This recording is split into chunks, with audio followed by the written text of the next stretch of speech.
राहुल गांधी की वजह से कांग्रेस में बड़ा हंगामा खड़ा हो गया है। पहले अभिषेक मनु सिंघवी ने राहुल गांधी के खिलाफ मोर्चा खोला था और अब आचार्य प्रमोद कृष्णम भी खुलकर सामने आ गए हैं।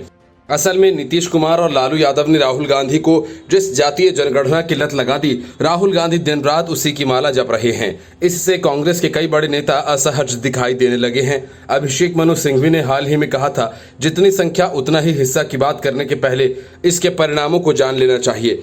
अब कांग्रेस नेता आचार्य प्रमोद कृष्णम ने जातिगत जनगणना को देश की एकता के विरुद्ध बताया।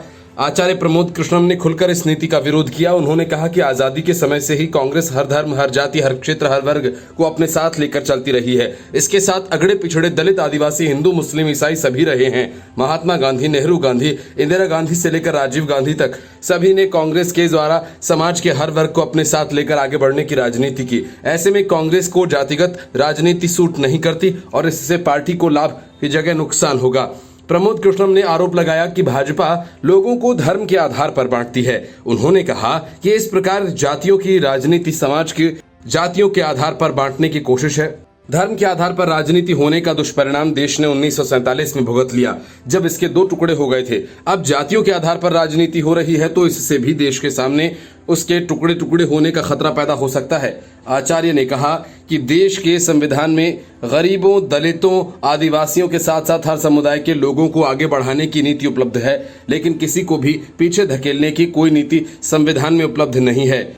उन्होंने कहा कि ओबीसी जातियों के मुद्दे को गैर जरूरी तरीके से उठाने और ऊंची जातियों को हर बात के लिए खलनायक की तरह पेश करने से सामाजिक असंतोष भड़क सकता है, जो देश की एकता के लिए ठीक नहीं होगा।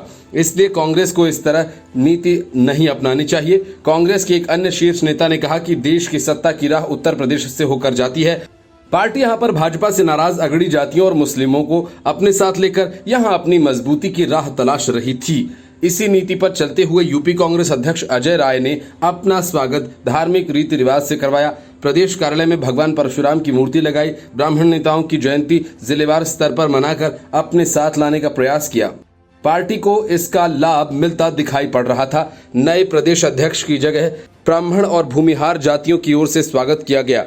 इसका संकेत माना जा सकता है कि यूपी कांग्रेस के नेताओं का मानना है कि यहां पर पिछड़ी जातियों की जातिगत राजनीति की दावेदारी के रूप में समाजवादी पार्टी बहुत मजबूत है। ऐसे में कांग्रेस को इसका लाभ नहीं मिलेगा, जबकि ओबीसी आरक्षण की राजनीति करने से दूसरे तबके के साथ हाथ छिटक कर दूर किए जा सकते हैं। इससे पार्टी को नुकसान हो सकता है।